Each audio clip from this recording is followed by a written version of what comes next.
মাথা বাঁচানোর জন্য ডান হাতটা করি আর কি। তো ঠাস করে আমার কি জানি লাগে, আমার অলরেডি আমার ওই সাইডে রাস্তার ডান সাইডে 2-3টা পড়ে গেছে।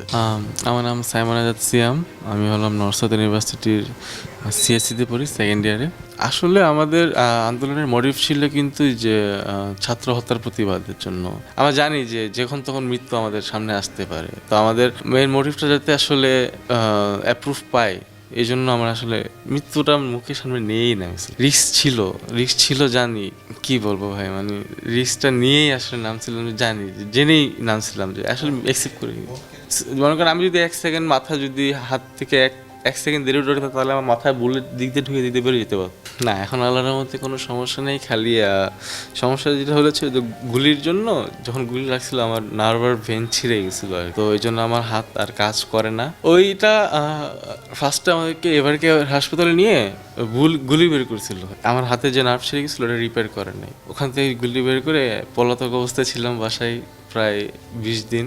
এরপরে আমরা একটা ডাক্তারের সাথে যোগাযোগ করি, তা উনি আমাকে বলে যে পঙ্গু হাসপাতালে আসো। তারপর আমি এখানে অ্যাডমিট হই। তারা বলতেছিল যে নার্ভ ছিঁড়ে গেছে, তো তারা রিপেয়ার করে দিবে। রিপেয়ার করতে এখন ওয়েট করতেছি যে রিপেয়ার করতে সময় লাগবে প্রায় 8-10 মাসের মতো।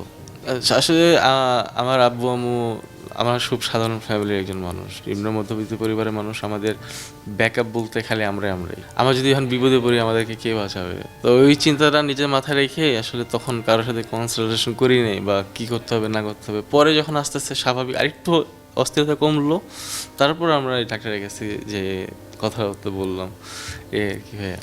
আমাদের প্রাইভেট ইউনিভার্সিটির মেইন প্রোগ্রাম কিন্তু শুরু হয় 18 তারিখ। আমরা যখন ব্র্যাক ইউনিভার্সিটিতে দুপুরবেলা গিয়েছিলাম, তারপরে আমাদের 6টার সময় ওই দিনে প্রোগ্রাম শেষ হয় নর্মালি।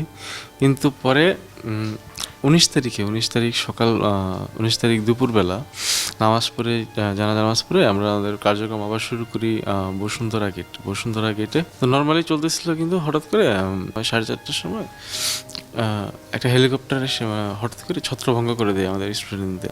এক সাইড থেকে টিয়ারশেল মারে আর এক সাইড থেকে গুলি করে। তো যাই হোক, আমার সাথে আমার তখন বোন ছিল, তো এই অবস্থা দেখে আমি আমার বোনকে পাঠিয়ে দিই। হঠাৎ করে আমি আবার আমার বোনকে পাঠিয়ে দেওয়ার পর আমি বলছি যে ঠিক আছে তুই চলে যা, আমি আসতেছি, শেষ করে আসতেছি। আমি আবার আমার জায়গায় আসছি, তো আমরা আবার অবস্থান নেই নর্দা বাস স্ট্যান্ড এরিয়ায়।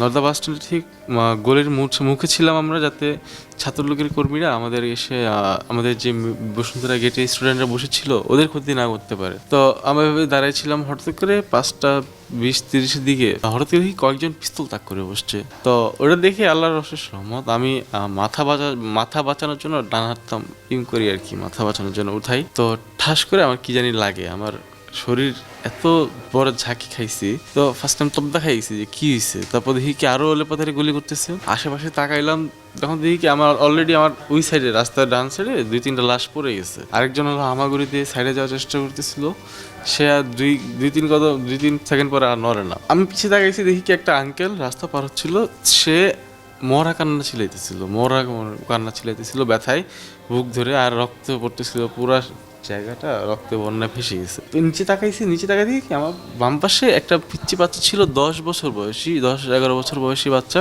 তার ঠিক মাথার ডান দিক থেকে সে যে পড়ে গেছে, তার মাথা থেকে রক্তের একটা বন্যা ফ্লো বেয়ে যেতেছে, মানে থামতেছে না। তো আমি ভাবলাম কোলে নিয়ে একটু সেফ সাইডে যাওয়ার চেষ্টা করি। তো আমি কোলে নেওয়ার চেষ্টা করি, বাট নিতে পারি না, কারণ তখনই আমার হাতে গুলি রাখছিল, তখনই হাত পড়ে গেছে, হাত কাজ করতেছিল না।